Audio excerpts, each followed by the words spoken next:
Hey yo, it's Tellison, and we got a new box of comics from Midtown Comics showed up, and we're gonna go through that here in a second. Just want to say that if you like these unboxing videos, then give me a like or a subscription. Let me know what you like. I know this channel is actually for my art, and I do plan on getting more art videos up on here eventually. Today we're going to be doing coloring a sketch card, and we're actually going to do that over on Instagram. So go over to Instagram Live. All of my social media is Tellison Comics, so it's Instagram at Tellison Comics if you want to watch that. We're also Tellison Comics on Facebook and on Twitter as well, and on Tumblr. So yeah, we've been doing these sketch cards of all of the villains from the Burton Schumacher Batman films, including this Two-Face that we did. And I've got a couple left to color. We're going to be coloring Bob the Goon today on Instagram in a little bit, depending on when this goes up compared to that, but go check that out either way. So I've got this figured out. They charged me on the 17th. Today is the 4th. When they charge me, it takes them about a week of processing at their place. A week and a couple days of processing before they send it out. Once they send it out, it's 3-4 days before I get it. It's not too bad. I just wonder, if I was doing the weekly shipping, how long the processing would be. Would I still be getting stuff 2 weeks after? It's just getting it every week. I don't know. I can live with it because I had plenty of time to read the stuff. I'm getting a month's worth of stuff. But and they did a lot better job of packing this week. Now, I've already taken it out of the paper bag because my cat seems to really like those Midtown Comics paper bags. We have now lined his bed with them, so he'll be enjoying that. But here's what we got this month. This was on sale. I have the individual issues of this, but this was on sale so the retail $17.99. I think I paid $9.99 for it. This is the first 6 issues of Bendis' Young Justice run, and I figured, why not?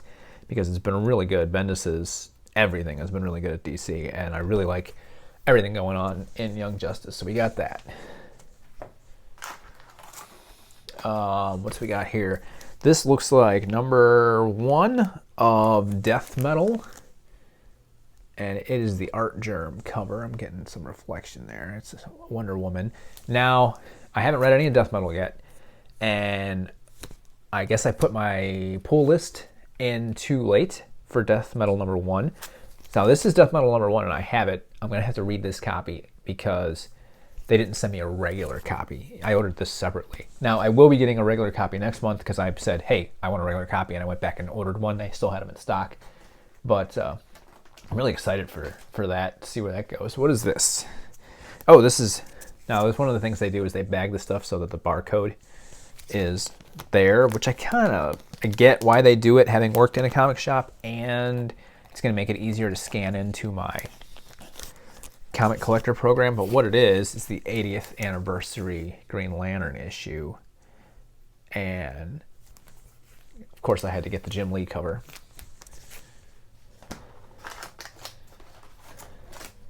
We got Batman Secret Files number 3. I forget why I back ordered this, but I think it had something to do with Punchline.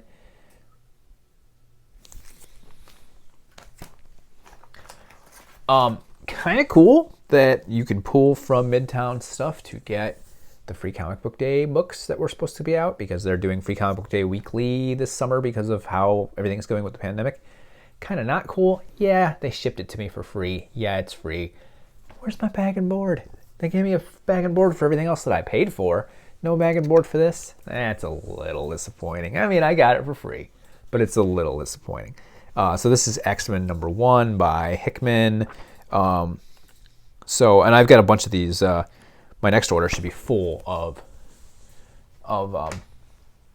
the Free Comic Book Day stuff. Oh, I gotta figure out what this is. This is a back issue, maybe? I don't know. We're seeing the back from the scan bar.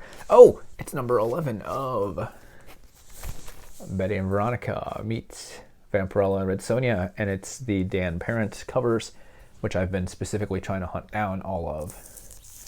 There's, I think the last issue is actually out of this, but it's probably in my next batch. Because I think it came out last week, and this was put together 2 weeks ago.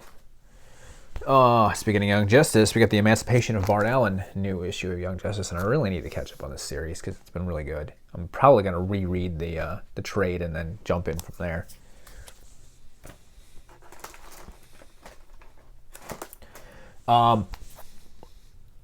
We got a Frank Cho Harley Quinn cover. His stuff is always good.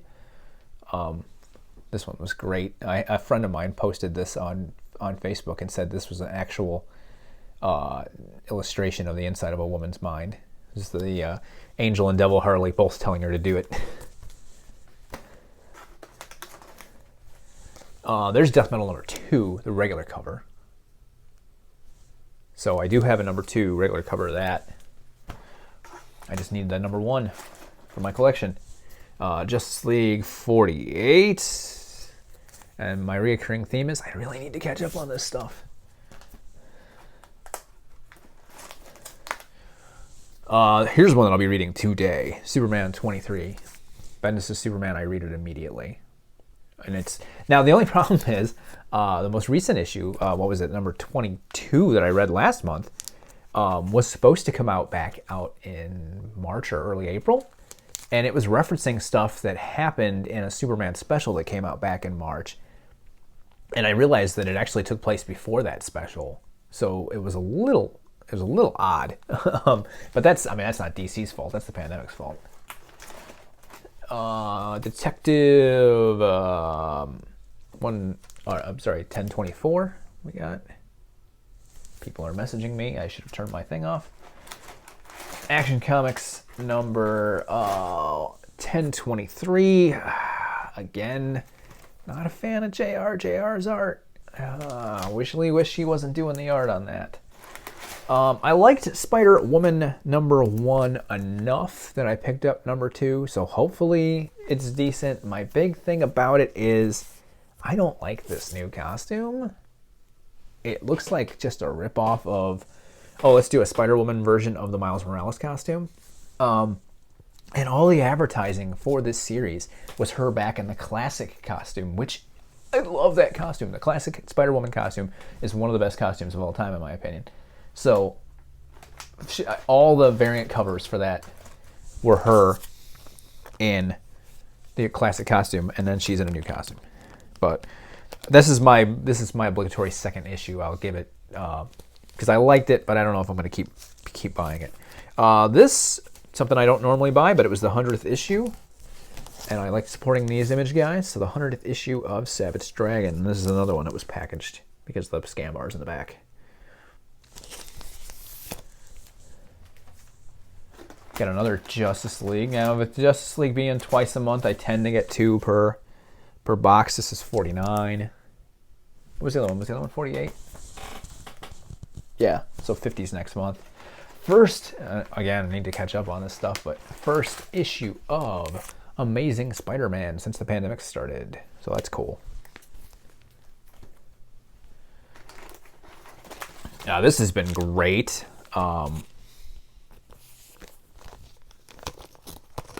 Tom King killing it all as always, as long as the name of the book isn't Heroes in Crisis. Strange Adventures number 3, really been good. 1 and 2 were really good. I'll be reading this, if not today, very soon. In fact, I should be making a pile of this stuff that needs to get read right away. Batman books are going into this Joker War thing. I haven't read Nightwing regularly in a while, but he's fighting Punchline in this issue, and I just picked it up for the Punchline appearance. I'll probably read it in succession with the rest of the stuff, but this is a back issue. This is Avengers number 21 on the most current run, and the reason I picked this up is because, if I'm not mistaken, it's the first appearance of the new Squadron Supreme, which I'm a big Squadron fan. And there's going to be a Squadron miniseries that Mark Waid, my favorite writer, is going to be doing as part of the this Empire storyline they're doing. I'm not really big on these Marvel crossovers. I really didn't keep up with any of the X stuff, and I haven't really kept up with Empire or any of this stuff. I'm not big on these Marvel events, but I really love the Squadron, and that's just, I mean, I'll buy stuff to support them so that Marvel gives us more stuff with them. This I'm really excited for because every issue's been killer. Jeff Johns' return on, and Ingelsham's doing the art again on Shazam number 13. Look at Mr. Mine there. Recent discussion, Mr. Mine, worm or caterpillar? I say, although he shows all the attributes that would make him a caterpillar, he's always been called a worm, so therefore he's a worm.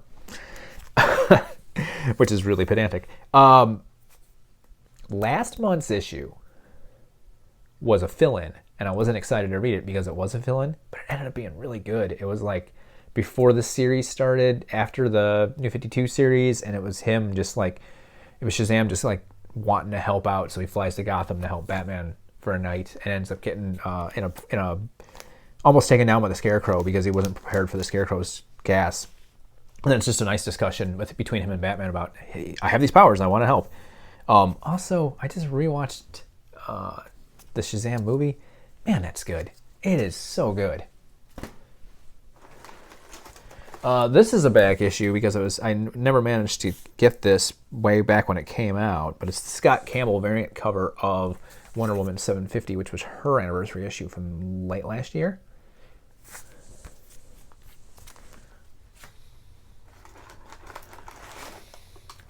And then we're going into Joker War with Part 1, Batman 95. I'm so far behind on Batman, and I haven't read any of this stuff, so I'm buying all this Punchline stuff without having read anything with her. I hope it's decent. And then I got 94 there as well, so we're a step away from the Joker War. This is the Art Germ cover for Death Metal 2. And you know what? This is Harley, and we're getting a lot of reflection there. There's so many good covers on these death metals, and I gotta limit myself to not buying every one like I did with the original metal series. But I've been getting the Art Germ covers because they're fantastic, and I love Art Germ. So, Batman Adventure continues. Number 2. Number 1 was really fun. We got Deathstroke the Terminator in this one, and it looks like there's actually going to be an overarching storyline throughout the run of this series. This is another one I'll be reading right away. Go back and check out that number 1. It's classic Batman the Animated Series type adventure. And it's cool because the bad guy's Lex Luthor, and you don't get to see Batman fight Luthor very often, and they really do complement each other well as a hero-villain dynamic. And the last thing I got in here, Journey to Joker War, Detective Comics number 1023. Joker trying to unmask the bat. And that's pretty cool. So that's what we got for this month. Like I said, we'll be on Instagram soon, depending on when you see this. Another one of those sketch cards we did. Like I said, we did all the 90s Bat villains. So there's Jim Carrey as the Riddler. And those are available. Go to my Instagram. You can find them. Those are available if you would like them to own one and have it sent to you. There's a clock. Either that one or another, in a custom pose or whatever you want. So wait out the clock. This is very professional. It's the hour charm, but we're only gonna get one chime. Didn't think we'd go that long that we'd hit it again. So that's the comic unboxing. We'll be over on Instagram in a bit, and see you there, and let me know what you think.